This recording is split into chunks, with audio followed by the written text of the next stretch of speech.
Welcome to Miss Scarlett. Subscribe and don't miss out on Patreon. Have fun! Clouds of melancholy loomed like waves. It was relentless, a formidable adversary. On a typical day, it remained dormant, a mere shadow hovering on the periphery. But, on wretched days, it reared its head, all-consuming, reducing mere mortals to mere shadows of their former selves. In this particular week, specifically Tuesday, despair reigned supreme.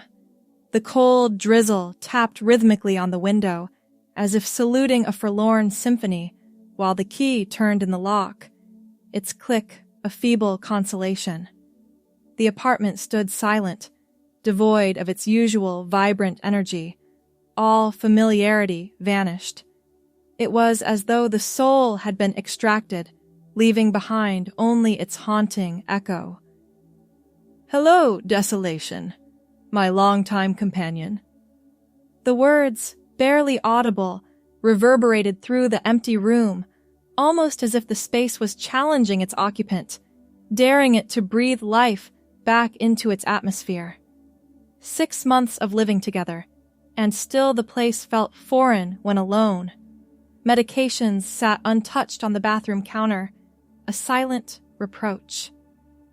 The therapist had emphasized their importance, but the side effects, the emotional numbness, the sexual dysfunction, the perpetual fog, made them seem like trading one form of darkness for another.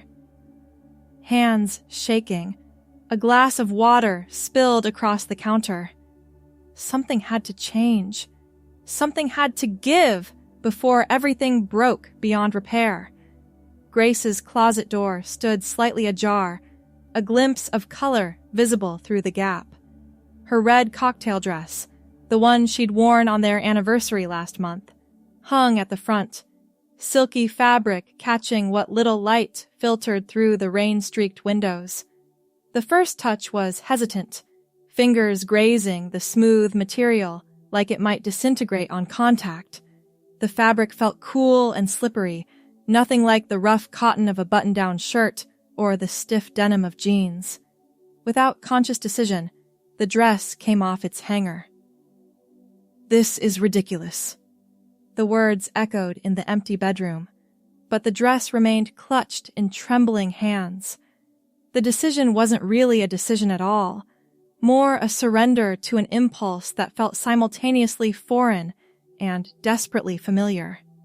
Clothes dropped to the floor in a careless pile, and the dress slid over the skin.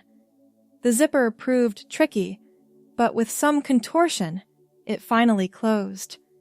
The mirror reflected someone both familiar and strange. Brown eyes wide with shock, short auburn hair disheveled from the struggle with the zipper, broad shoulders and flat chest at odds with the feminine cut of the dress. But something in that reflection sparked a curious warmth, a settling of the perpetual storm that raged inside. For the first time in what felt like forever, the darkness receded, just a little. Just enough. The phone alarm shattered the moment. Grace would be home in an hour. Panicked hands struggled with the zipper, finally freeing it and carefully returning the dress to its hanger, exactly as it had been found. Everything back to normal. Everything except the memory of that moment of peace. Sleep came easier that night than it had in months. "You seem different today," Dr. Patterson observed, pen poised over her notebook. Her office remained the same as always, plants thriving on every available surface, diplomas hanging in precise rows, the perpetual box of tissues within arm's reach. More present. "I had a good night's sleep for once." "That's excellent. Any idea what helped?" The memory of red silk against skin flashed, impossible to share.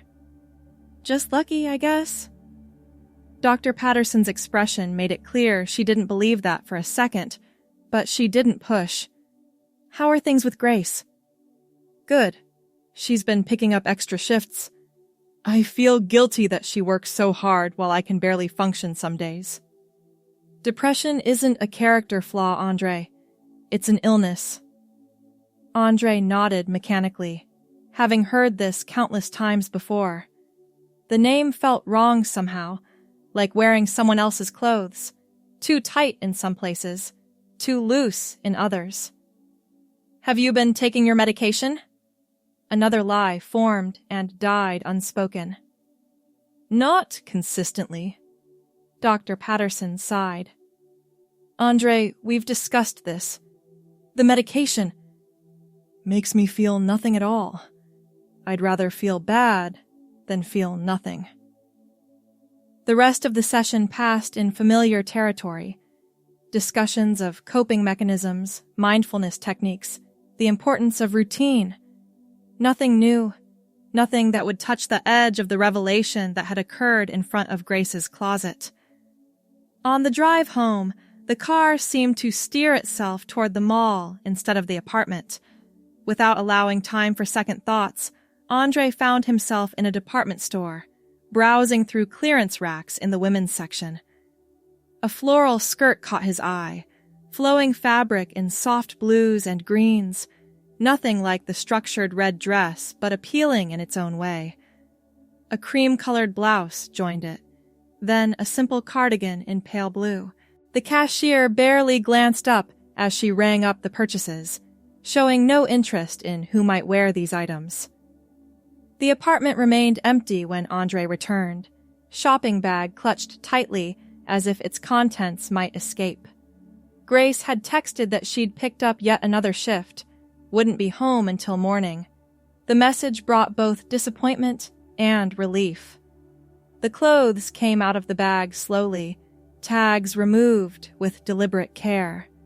The bathroom mirror provided a full-length reflection as Andre changed, movements becoming more confident than during the red dress experiment. The skirt settled around his waist, blouse buttoned up with only minimal struggling with the reversed button placement. The fabric felt light, airy against his skin. When he moved, the skirt swished pleasantly around his legs. Something was missing, though. After a moment's consideration, Andre opened Grace's makeup drawer. She'd tried to teach him the names of her cosmetics once, laughing at his confusion.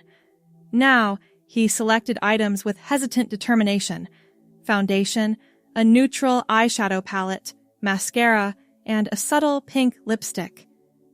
The application proved messier than anticipated, but after wiping away mistakes and starting over twice, the face in the mirror transformed.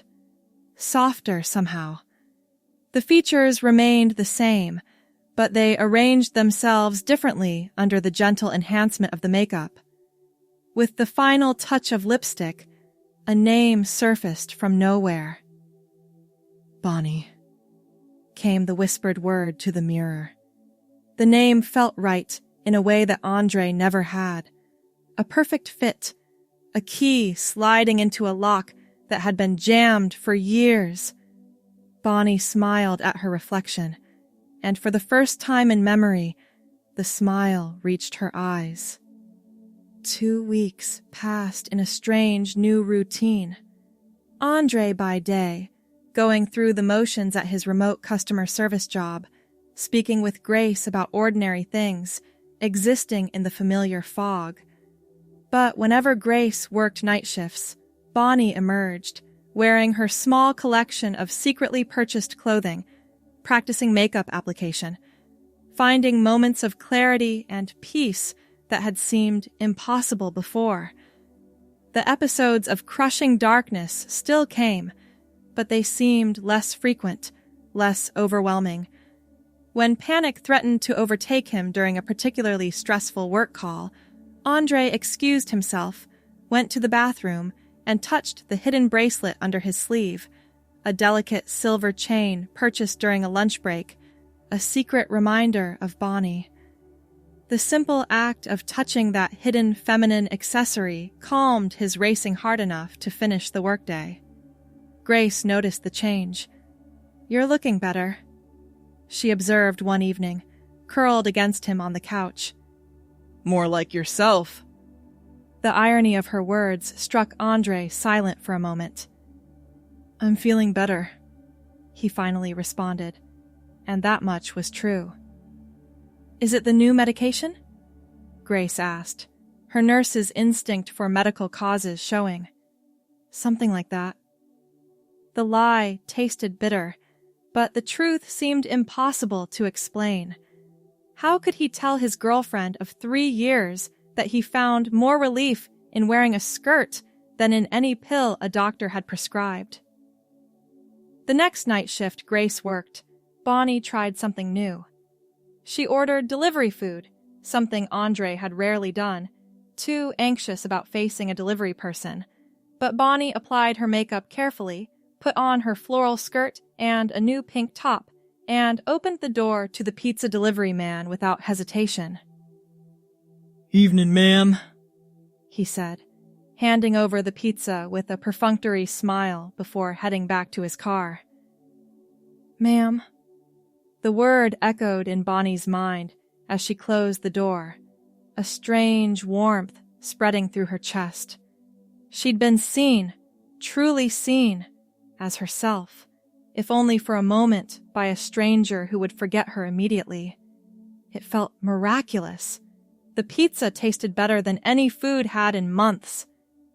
Bonnie ate 3 slices, realizing with surprise that her appetite had returned.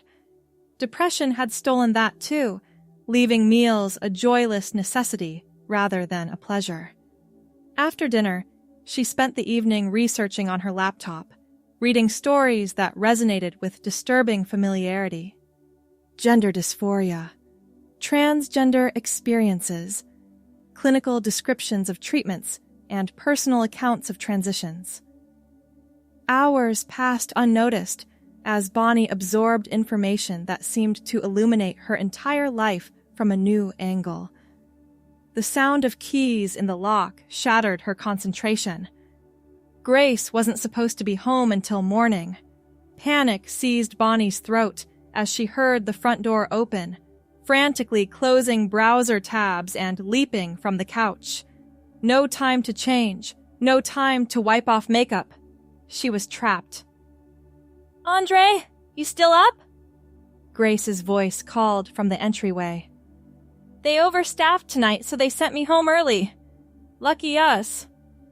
Footsteps approached the living room. Bonnie stood frozen, heart hammering painfully against her ribs, dressed in women's clothing with a face full of carefully applied makeup. Grace appeared in the doorway, already speaking. "I was thinking we could watch that movie you've been." Her words cut off abruptly as she registered the scene before her. Her expression cycled rapidly through confusion, shock, and something unreadable.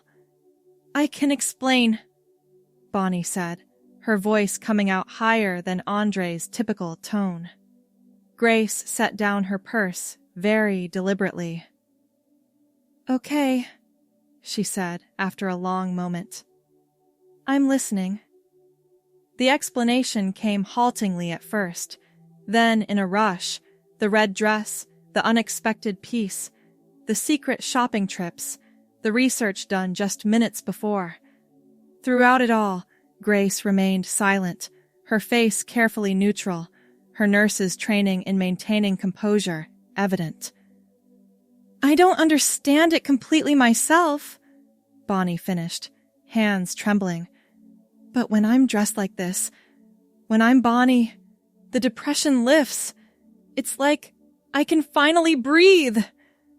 Grace sat down on the couch, smoothing her scrubs over her knees. "How long have you felt this way?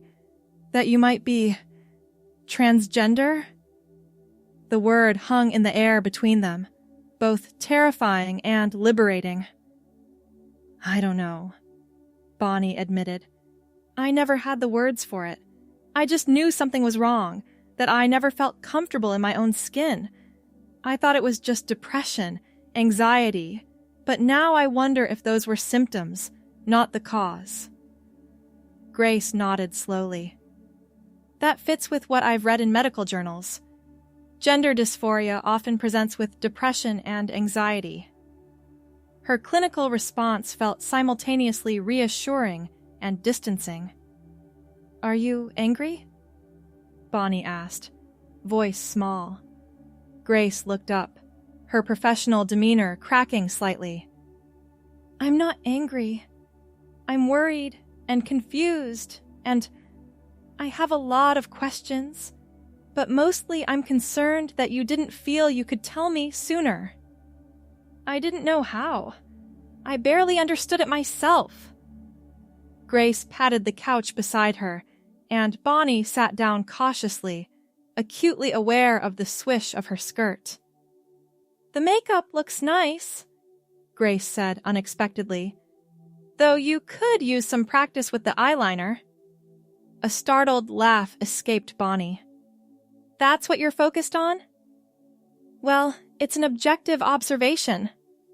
Grace's lips twitched into a small smile. "Look, this is a lot for both of us. I need some time to process. But I want you to know that I love you, regardless of what name or pronouns you use." Relief washed over Bonnie so intensely that tears sprang to her eyes, smudging the carefully applied mascara. "I love you too." Grace reached out and squeezed her hand. "We'll figure this out. Together."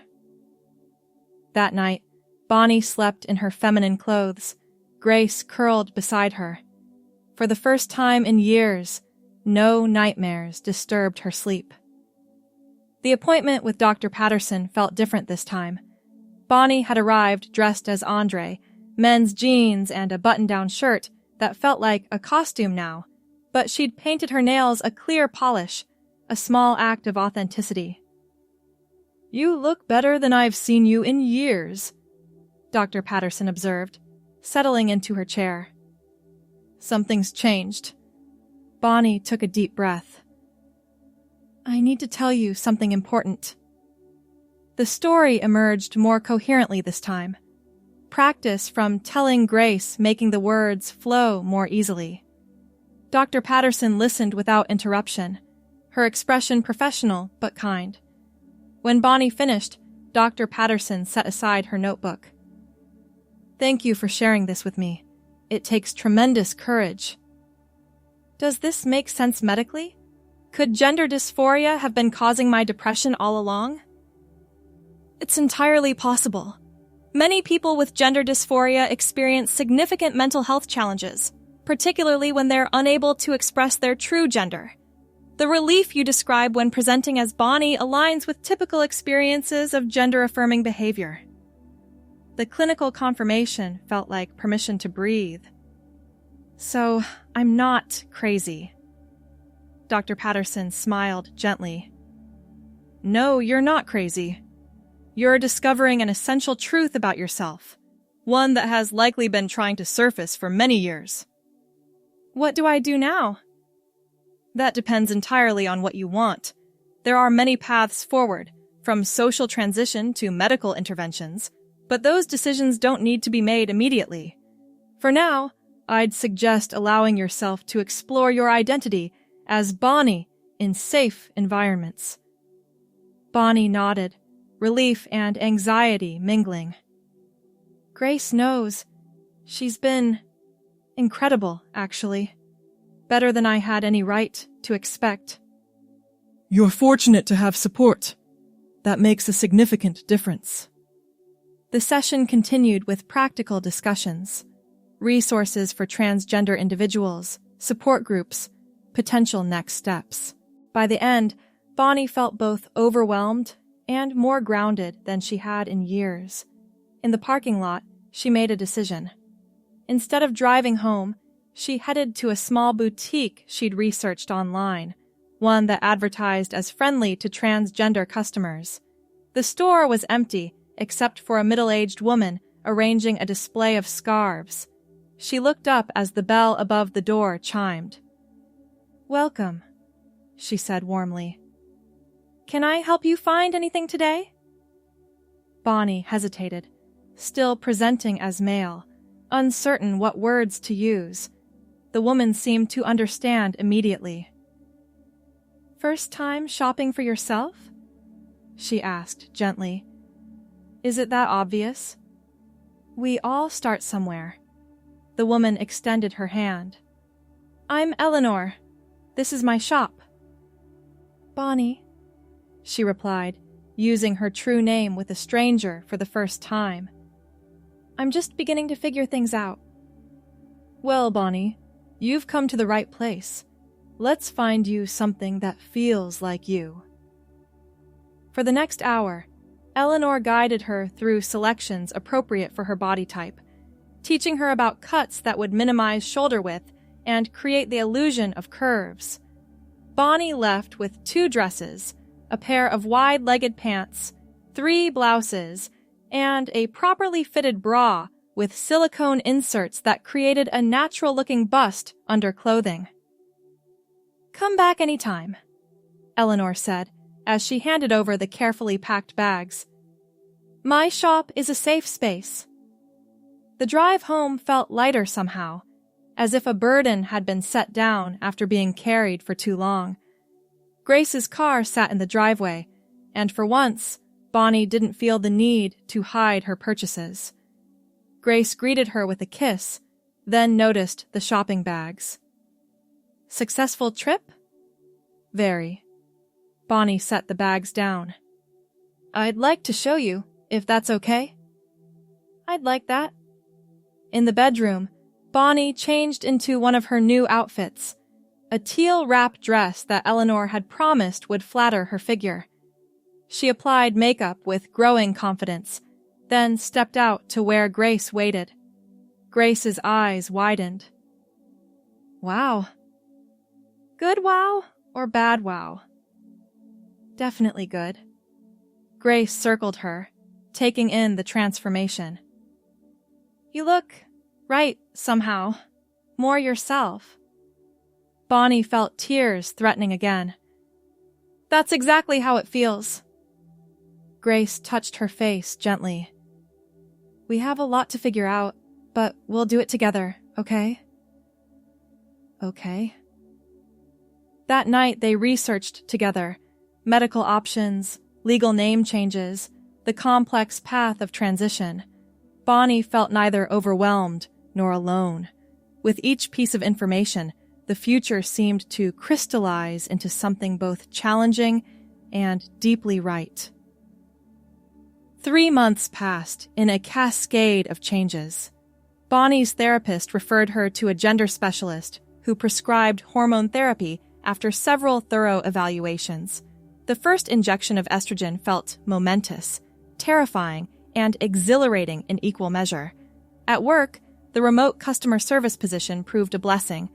Bonnie changed her name in the company system with minimal fuss, and since most communication happened through chat and email, few questions arose. For voice calls, she began practicing vocal feminization techniques, gradually shifting her pitch and resonance. Grace remained steady throughout, though not without struggles. One night, Bonnie found her crying in the bathroom. "What's wrong?" Bonnie asked, heart sinking. "Is this too much? Are you having second thoughts about us?" Grace wiped her eyes. "No, nothing like that. I sometimes miss Andre." "Is that awful to say?"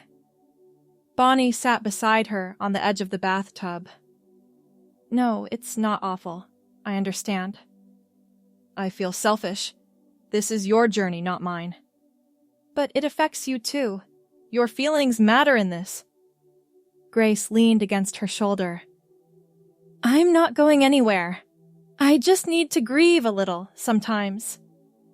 "Take all the time you need. I'm still me, even if the packaging is changing." Grace chuckled wetly. "The packaging is definitely improving. Your skin looks amazing on estrogen." Silver linings. They settled into a new normal. Bonnie lived openly as a woman at home and began venturing out dressed authentically. First to private appointments, then to grocery stores and restaurants. Each successful public outing built her confidence. The hormones worked subtle magic, skin softening, body fat redistributing, emotions flowing more freely. The most unexpected change came with her auburn hair, which she let grow from its shortcut. By the 6-month mark, it brushed her shoulders in waves that framed her increasingly feminine face. More profound than the physical changes was the recession of the depression that had plagued her for decades. The dark episodes became rare, then virtually non-existent. When anxiety arose, it centered around specific transition concerns, rather than the generalized existential dread that had once been her constant companion. At her 1-year check-in with Dr. Patterson, the transformation was undeniable. "Your progress is remarkable," Dr. Patterson noted, reviewing her file. "When we first met 3 years ago, you were experiencing suicidal ideation and could barely function day to day." "It feels like another lifetime," Bonnie agreed, smoothing her coral dress over her knees, like that was someone else entirely. "In a way, it was. You were living as someone you weren't designed to be." A particularly difficult memory surfaced. "Do you remember when I had that dissociative episode? When I couldn't recognize myself in the mirror?" Dr. Patterson nodded gravely. "It was concerning. Those episodes can indicate severe psychological distress." "I haven't had a single one since I started living as Bonnie. Not one." "That's consistent with what we know about properly treated gender dysphoria. When people are able to align their external presentation with their internal sense of self, many psychological symptoms improve dramatically or resolve completely." Bonnie smiled, tucking a strand of auburn hair behind her ear. "I just wish I'd understood sooner. I lost so many years." "But you have so many ahead of you now. Authentic years. That's what matters." The 2nd anniversary of Bonnie's first time trying on the red dress arrived with spring sunshine streaming through newly washed windows. Grace had taken the day off to celebrate what they now called Bonnie's Awakening Day. "Special delivery," Grace announced, entering the bedroom with a large white box tied with a red ribbon. Bonnie looked up from where she sat applying moisturizer at her vanity. "What's this?" "Open it and see." Inside the box, nestled in tissue paper, lay a red cocktail dress, not identical to Grace's original, but similar in cut and color. "I thought you should have your own," Grace explained. "The catalyst for everything deserved a commemoration." Bonnie lifted it reverently. "It's beautiful." "Try it on?" The dress fit perfectly, hugging curves that hormone therapy had enhanced over the past year and a half. Bonnie's auburn hair, now falling midway down her back, contrasted beautifully with the vibrant red. Grace stood behind her, both of them gazing at Bonnie's reflection in the full-length mirror. "Look at you," Grace murmured. "You've come so far." Bonnie turned in a slow circle, watching the dress swirl around her legs. "I never thought I could be this happy. There were times when I couldn't imagine surviving another day, let alone finding joy." "You did more than survive. You flourished." Bonnie faced the mirror again, taking in the woman she had become. Confident posture, clear eyes, a genuine smile that came easily now. No trace remained of the hollow-eyed person who had once struggled through each day in a fog of despair. "I have something for you, too," Bonnie said, opening her jewelry box. She removed a small velvet pouch and handed it to Grace.